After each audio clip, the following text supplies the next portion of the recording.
Hello, welcome to Exams Prep Target channel, a channel dedicated for various exams preparation. आज के topic है हमारा nodal analysis. इससे पहले हम मैश एनालिसिस कर चुके हैं। देखिए, अगर आप टीजीटी वर्क एक्सपीरियंस के पेपर की प्रिपरेशन कर रहे हैं तो ये दोनों टर्म्स नोडल एनालिसिस और मैश एनालिसिस आपके सिलेबस में मेंशन नहीं है, बट फिर भी ये बहुत इंपॉर्टेंट है क्योंकि इसकी एप्लीकेशन आपको बहुत से क्वेश्चन को सॉल्व करने में हेल्प करेगी। अभी हम अगर आप अपना सिलेबस उठा के देखेंगे तो आप एक टॉपिक देखेंगे कि उसमें ऑपरेशनल एम्पलीफायर है। उस ऑपरेशनल एम्पलीफायर के जितने भी क्वेश्चन हैं वो आपके नोडल एनालिसिस से मैक्सिमम क्वेश्चन आपके नोडल एनालिसिस से सॉल्व होने वाले हैं। तो ये टॉपिक बहुत इंपॉर्टेंट रहेगा आपके, ना सिर्फ ऑपरेशनल एम्पलीफायर के क्वेश्चन पर, बहुत से क्वेश्चन रहते हैं जो आपके इलेक्ट्रिकल के क्वेश्चंस हैं, वो सारे क्वेश्चन आपके नोडल एनालिसिस से बहुत इजीली सॉल्व होने वाले हैं। तो देखिए, स्टार्ट करते हैं। नोडल एनालिसिस हम कर रहे हैं, किसी सर्किट की एनालिसिस कर रहे हैं, तो उस सर्किट की एनालिसिस करने के लिए अगर हम उसे नोडल एनालिसिस से कर रहे हैं तो हम नोड वोल्टेज को सर्किट वेरिएबल लेके चल रहे हैं। वोल्टेजेस फाइंड आउट करने की ट्राई कर रहे हैं। किसी नोड है, नोड पे वोल्टेजेस हैं, वो हम फाइंड आउट करने की कोशिश कर रहे हैं। तो देखिए, इसी के साथ पहले के लेक्चर में हमने मैश एनालिसिस करा था, उसके साथ नोडल का कंपैरिजन भी देख लेते हैं साथ साथ में। तो जब हम मैश एनालिसिस करते थे तो आपको याद होगा कि हम करंट्स फाइंड आउट करते थे जिन्हें हम लूप और मैश करंट फाइंड आउट करते थे। तो नोडल एनालिसिस में सर्किट वेरिएबल आपके पास है नोड वोल्टेज। अब वोल्टेजेस फाइंड आउट कर रहे हैं, V1 V2 देखेंगे किस तरह से फाइंड आउट कर रहे हैं। और यहाँ हम करंट्स फाइंड आउट कर रहे थे, I1 I2, इस तरह के कुछ करंट्स फाइंड आउट कर रहे थे। मैश एनालिसिस की हमने बात करी थी, हमने कहा था प्लेनर सर्किट है, नॉन प्लेनर नेटवर्क है, प्लेनर नेटवर्क है, हमने डिफाइन करे थे वो। आप उस लेक्चर को देख के आइएगा। अब हम डिफाइन नहीं करेंगे, हम डायरेक्टली कहेंगे कि जो नोडल एनालिसिस है that can be applied to both planar as well as non planar network, and mesh analysis is applied only to planar network। देखिए, इंपॉर्टेंट है, it can be applied to both planar as well as non planar network. Non planar network का example हम लेके नहीं चलेंगे, बहुत complex question हो जाएगा, उस तरह का क्वेश्चन आपको पेपर में नहीं पूछा जाएगा। तो हम सिंपल से क्वेश्चन लेके चलेंगे प्लेनर सर्किट, और जिस तरह के प्रीवियस ईयर में क्वेश्चन आए हैं, जैसे ऑपरेशनल एम्पलीफायर में इसकी एप्लीकेशन यूज हुई है, तो उस तरह के क्वेश्चन हम प्रैक्टिस करने वाले हैं। बट फिर भी आपको पता होना चाहिए कि नॉन प्लेनर नेटवर्क के लिए भी एप्लीकेबल है। Nodal analysis is based on the application of KCL. Important है, KCL Kirchhoff's current law use करने वाले हैं। मैश एनालिसिस जब हम करते थे, हम कहते थे हम केवीएल यूज कर रहे हैं। ये सारी चीजें इंपॉर्टेंट है, बिल्कुल ध्यान से देखिएगा। यहाँ नोड वोल्टेज सर्किट वेरिएबल है, एप्लीकेशन केसीएल है। मैश एनालिसिस में करंट्स सर्किट वेरिएबल है और एप्लीकेशन हम केवीएल की यूज कर रहे हैं। कई बार क्या होता है कि एक सिंपल सा इस तरह का क्वेश्चन आपके पेपर में देखने को मिल जाएगा, जिस तरह के पेपर की आप प्रिपरेशन कर रहे हो, तो हो सकता है कि न्यूमेरिकल ना आए, एक सिंपल सा क्वेश्चन आ जाए। तो ये आपकी थ्योरी भी बिल्कुल साथ साथ में कवर होनी चाहिए, आपके सारे कंसेप्ट बिल्कुल कवर होने चाहिए। तो नोडल एनालिसिस हम कह सकते हैं कि केसीएल प्लस ओहम्स लॉ पे बेस्ड है। मैश एनालिसिस के लिए हमने कहा था केवीएल प्लस ओहम्स लॉ पे बेस्ड है। तो चलिए अब इसका प्रोसीजर देखते हैं और कुछ एक क्वेश्चंस हैं जो हम देखेंगे। प्रोसीजर फॉर नोडल एनालिसिस क्या है? देखिए, सबसे पहले हम नोडल है नोड्स पता करेंगे, कितनी नोड्स हैं एक नेटवर्क में। ठीक है, नोड की डेफिनेशन हम देख चुके हैं, किरचॉफ्स लॉ का जो लेक्चर है उसमें बेसिक टर्मिनोलॉजी जो भी ग्राफ थ्योरी की है, जो सिंपल सी चीजें हैं आपको आने वाली हैं, वो हम सब कवर कर चुके हैं। तो हम क्या करेंगे, देखिए, नोड्स हमने फाइंड आउट कर ली। नोड्स फाइंड आउट करने के बाद हम कहेंगे कि एक ऐसी नोड देखेंगे जो जीरो पोटेंशियल पे हो। देखिए, हमने बेसिक कंसेप्ट का लेक्चर देखा था, वहां पे हमने जीरो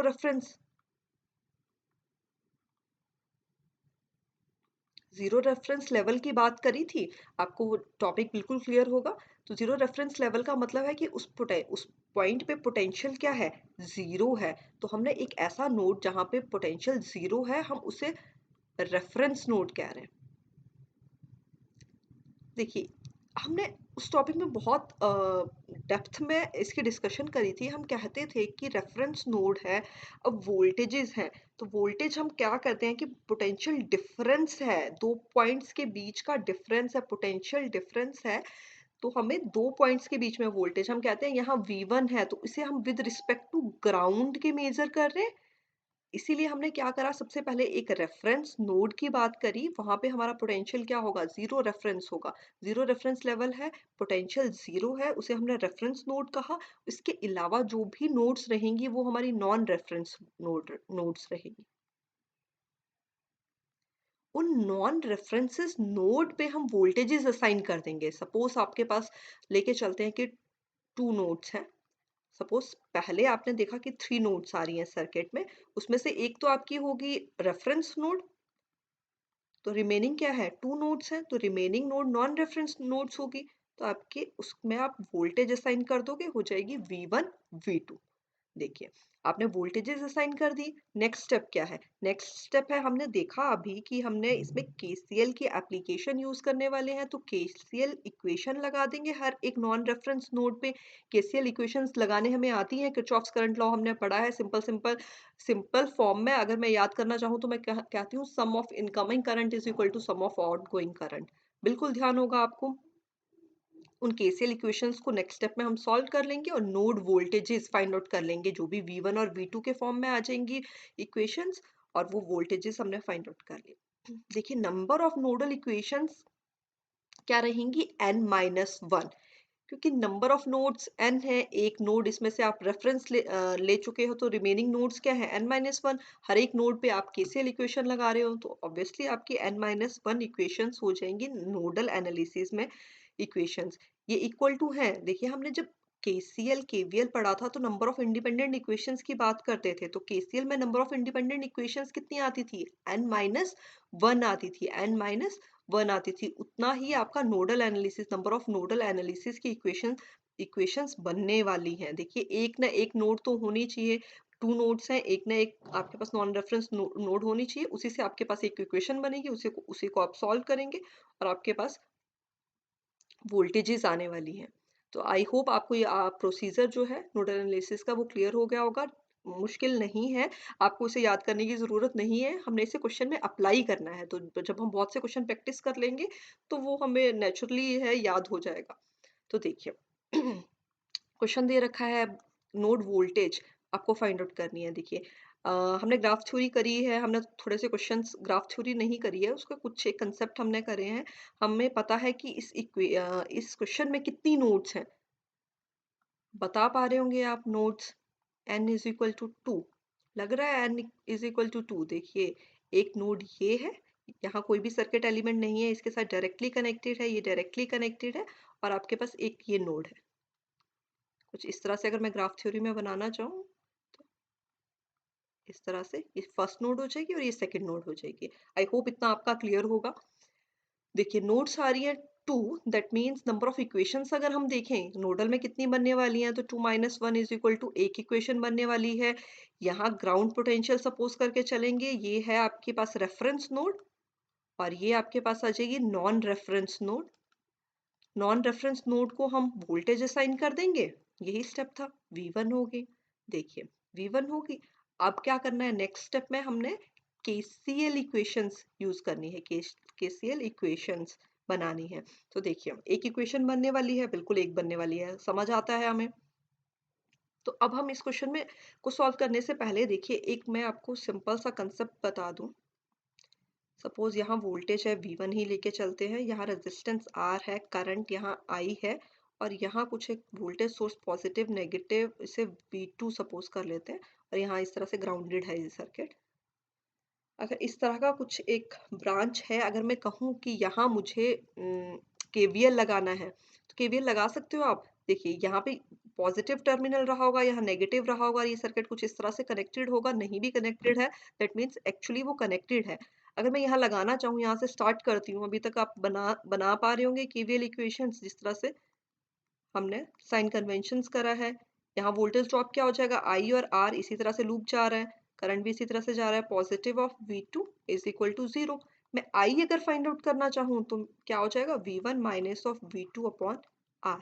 ध्यान से देखिएगा इसे, इसकी एप्लीकेशन हम क्वेश्चंस में यूज करने वाले हैं। हमने क्या करा, देखिए यहाँ पे केसीएल इक्वेशंस बनाने वाले हैं, दैट मीन्स करंट आने वाले हैं। तो करंट हम किस तरह से एक इस ब्रांच में, इन ब्रांचेस में करंट किस तरह से फाइंड आउट करेंगे, हम वो देख रहे हैं। तो देखिए करंट की वैल्यू क्या हो जाएगी, ये वोल्टेज V1 माइनस, देखिए अब अगर हम ये कह रहे हैं कि करंट इस तरह से जा रहा है, यहाँ पॉजिटिव और नेगेटिव पोलैरिटी है, तो हमारे करंट में यहाँ अगर पॉजिटिव है तो यहाँ नेगेटिव आ रहा है, negative of V2 upon R। और अगर इसी तरह का एक suppose V1 R negative positive V2 हो, अगर आप इसमें करंट की वैल्यू फाइंड आउट करेंगे, सपोज उसे I डैश सपोज कर लो, तो वो V1 plus V2 upon R आने वाला है। इसे सॉल्व करके देखिएगा कि क्या यही वैल्यू आ रही है। तो देखिए बिल्कुल यही वैल्यू आने वाली है। तो इससे हमने एक चीज बिल्कुल याद रख लेनी है, दिमाग में बिठा लेनी है कि जब हम करंट फाइंड आउट कर रहे हैं, ये वोल्टेज आ रही है V1, अगर यहाँ पॉजिटिव है तो आपका यहाँ आप उसे नेगेटिव लेके चलोगे, और अगर यहाँ नेगेटिव आ रहा है, देखिए यहाँ नेगेटिव आ रहा है, तो इसे आप पॉजिटिव लेके चलोगे। तो ये चीजें इंपॉर्टेंट है, तो ये स्टेप्स आपको बिल्कुल याद होने चाहिए। तो देखिए ये हमारा V1 था। अब देखिए नोडल एनालिसिस के लिए हम ये अज्यूम करके चलेंगे कि ऑल करंट्स आर आउटगोइंग,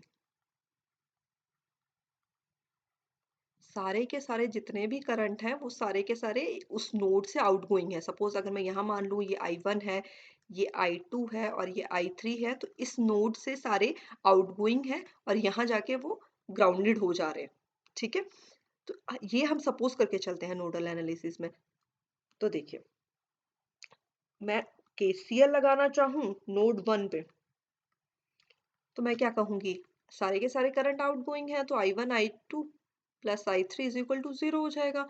तो इसी तरह से जो हमने अभी डिस्कशन करी कि I1 को मैं किस तरह से लिख पाऊंगी, V1 की फॉर्म में लिख पाऊंगी। देखिए I1 इस ब्रांच का करंट है, तो मैं क्या कहूंगी, V1, यहाँ पोलैरिटी क्या आ रही है, positive, negative of 4 upon resistance, resistance क्या है 1 ओम, प्लस I2, I2 इस ब्रांच का करंट है, तो मैं क्या कहूंगी, वो पोलैरिटी वोल्टेज V1, और यहाँ क्या है नेगेटिव टर्मिनल है, दैट मीन्स यहाँ जाके positive of 2 volt upon resistance वो है 1 ओम। इसी तरह से यहाँ का भी एक करंट होगा। देखिए अब इसमें आप, ये तो था आपके पास वोल्टेज सोर्स, बट ये क्या है करंट सोर्स। तो अगर करंट सोर्स हमारे पास गिवन ही है, तो हम उसकी वैल्यू गिवन है तो हम उसे ही यूज करेंगे। तो देखिए पॉजिटिव ऑफ 2 हो जाएगा, देखिए पॉजिटिव ऑफ 2 नहीं होगा, पॉजिटिव ऑफ नेगेटिव ऑफ 2 होगा। नेगेटिव ऑफ 2 क्यों हुआ, क्योंकि हमारी एनालिसिस के अकॉर्डिंग सारे के सारे करंट आउटगोइंग है, ये हमने यूज करा है। बट एक्चुअल में देखिए तो ये करंट क्या है, इनकमिंग है, इसीलिए हमने यहाँ पे नेगेटिव ऑफ 2 यूज करा। देखिए I3 की वैल्यू नेगेटिव ऑफ 2 है, अगर इस करंट की वैल्यू कुछ इस तरह से रहती, डाउनवर्ड डायरेक्शन में रहता है ये, तो हम पॉजिटिव ऑफ 2 यूज करते। तो आई होप आपका ये कंसेप्ट बिल्कुल क्लियर हो गया होगा। तो ये आपके पास इक्वेशन है, एक ही वेरिएबल में है, V1 में है, तो आप V1 फाइंड आउट कर सकते हैं। वीडियो को पॉज कीजिए और आंसर निकाल के देखिए क्या आता है आपका।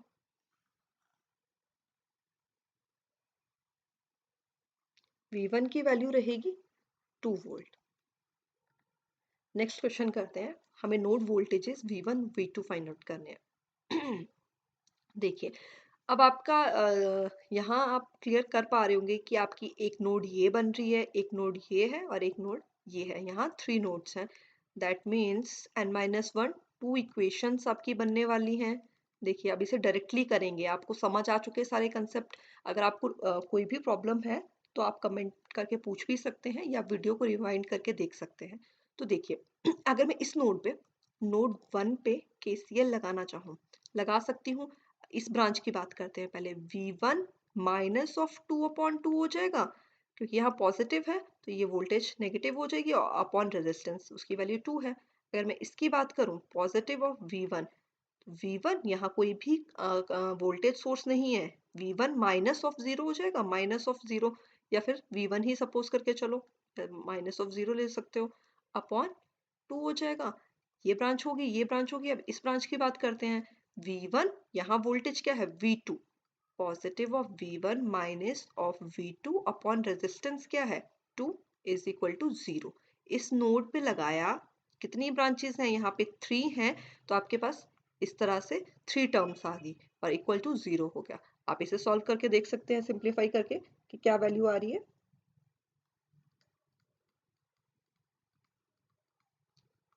ये आपकी एक इक्वेशन रहेगी।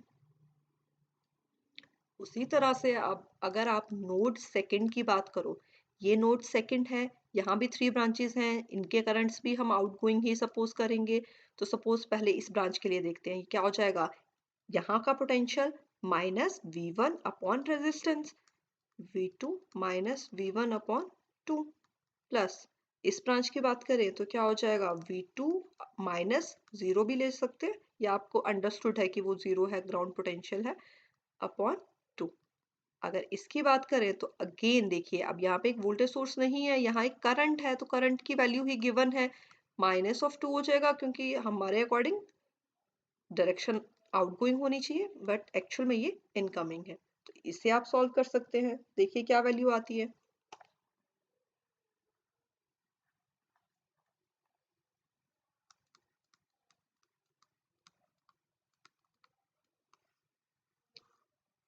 ये आपके पास सेकंड इक्वेशन रहेगी। इन दोनों इक्वेशंस को सॉल्व करना आपको आता होगा, क्रॉस मल्टीप्लिकेशन करते हैं हम, उस तरह से इन दोनों इक्वेशंस को सॉल्व कर लेंगे और वैल्यूज आएंगी V1 और V2 की।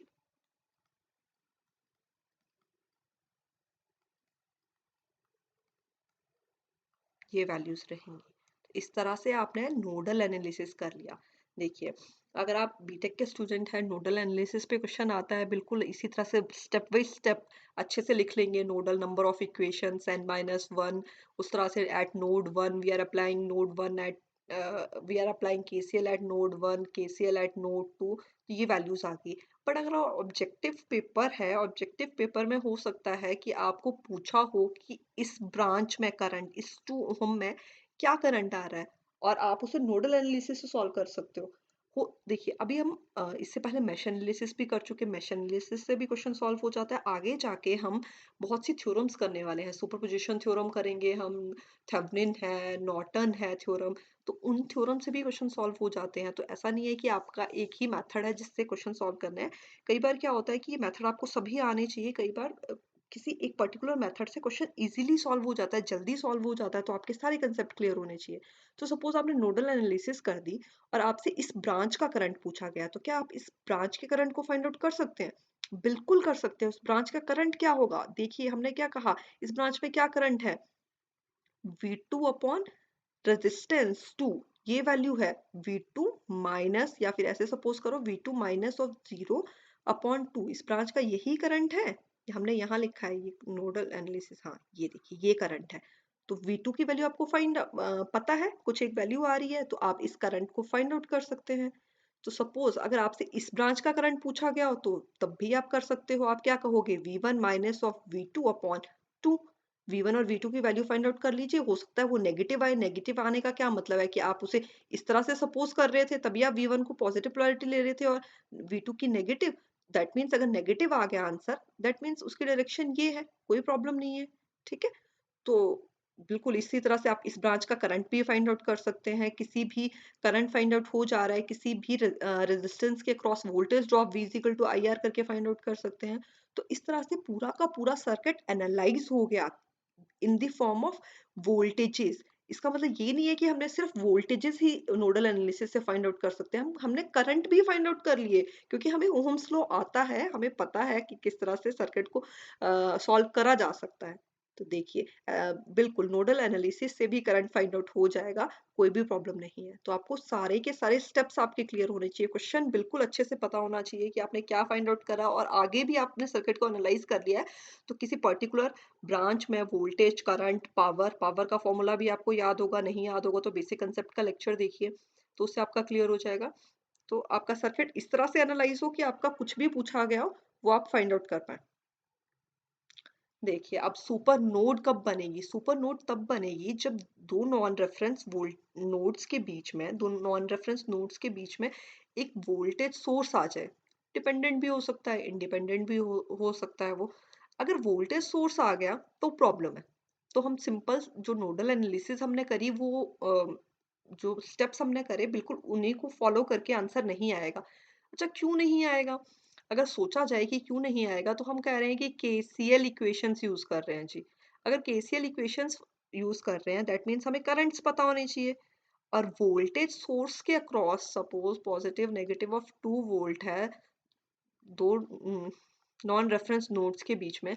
तो यहाँ पे सिंपल अगर इस तरह का एक वोल्टेज सोर्स है तो इसमें कितना करंट है वो हमें अभी नहीं पता, अभी हमने सर्किट की एनालिसिस नहीं करी है। उसके अक्रॉस कितना करंट है वो हमें नहीं पता है। और जब हमें नहीं पता है तो हम केसीएल इक्वेशंस को अच्छे से नहीं यूज कर पाएंगे। तो देखो कनेक्टिविटी बनाना सीखो कि क्यों दिक्कत आई। ये नहीं है कि आपने रट्टा मार लिया कि वोल्टेज सोर्स आ गया तो दिक्कत आ गई। क्यों दिक्कत आई? क्यों दिक्कत आई? क्योंकि नोडल एनालिसिस में हम केसीएल यूज कर रहे हैं और अगर एक वोल्टेज सोर्स आ जाए तो उसमें कितना करंट है अभी हमने एनालिसिस नहीं करी है और हमें नहीं पता है कि वो करंट कितना है। ठीक है। उसी तरह से जब हमने सुपर मेश बनाया था हम क्या कहते थे एक करंट सोर्स आ जाए तो दिक्कत है, करंट सोर्स आ जाए तो क्यों दिक्कत है? क्योंकि हम केवीएल यूज कर रहे हैं और करंट सोर्स में अभी हमने सर्किट को एनालाइज नहीं करा है। अब करंट सोर्स के क्रॉस कितनी वोल्टेज है अभी हमें नहीं पता है। ठीक है, इसलिए दिक्कत आ रही है। तो देखिए हो सकता है कि उस वोल्टेज सुपर नोड नोड पे आ जाइए, हो सकता है कि उस वोल्टेज सोर्स के क्रॉस कुछ पैरेलल रेजिस्टेंस भी लग रखा हो। ठीक है, तो कुछ एक एग्जांपल लेके चलेंगे तो देखेंगे कि हमने क्या कैसे उसे इग्नोर करेंगे, क्या करने वाले हैं। तो नोडल एनालिसिस में हमने KCL plus Ohm's law use करा। अब सुपर नोड नोड है तो KVL plus KCL plus Ohm's law use होने वाला है। जिस तरह से हमने सुपर मेश में भी क्या कहा था, मेश में तो केवीएल यूज होता था बट सुपर मेश में KVL KCL plus Ohm's law था। चलिए तो एक क्वेश्चन लेके चलते हैं, ये क्वेश्चन आपके पास पड़ा है। यहाँ देखिए ये वोल्टेज सोर्स आ जा रहा है इन दो नॉन रेफरेंस नोड्स के बीच में, बिल्कुल आ रहा है। तो इसके क्रॉस करंट हमें नहीं पता इसमें कितना करंट है। तो आप इस नोड पे लगाना चाहें केसीएल और या फिर जब इस नोड पे लगाएंगे तो आपको वो प्रॉब्लम आने वाली है।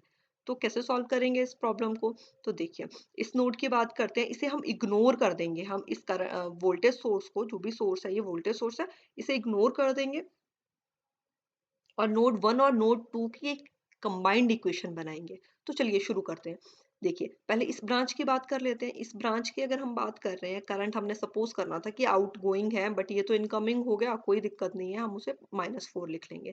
अगर इस ब्रांच की बात करें तो क्या हो जाएगा, पॉजिटिव ऑफ V1 माइनस 0/2, बिल्कुल ये हो जाएगा। अब इस ब्रांच को आप इग्नोर कर दीजिए क्योंकि ये सुपर नोड का केस बन रहा है, इसे इग्नोर कर दीजिए। तो इस ब्रांच पे आ जाइए, क्या हो जाएगा, V2 माइनस 0/2। और यहाँ एक आउटगोइंग करंट हमने सपोज करना था, उसकी करंट की वैल्यू तो हमें गिवन ही है। तो ये क्या हो जाएगा, पॉजिटिव ऑफ 2, क्योंकि अब आउटगोइंग ही है तो पॉजिटिव ऑफ 2 हो जाएगा। इससे आपके पास इक्वेशन बन जाएगी। आपने क्या करा, के सी एल लगा दिया। ठीक है, तो देखिए क्या इक्वेशन बनती है, सॉल्व कर लीजिए इसे।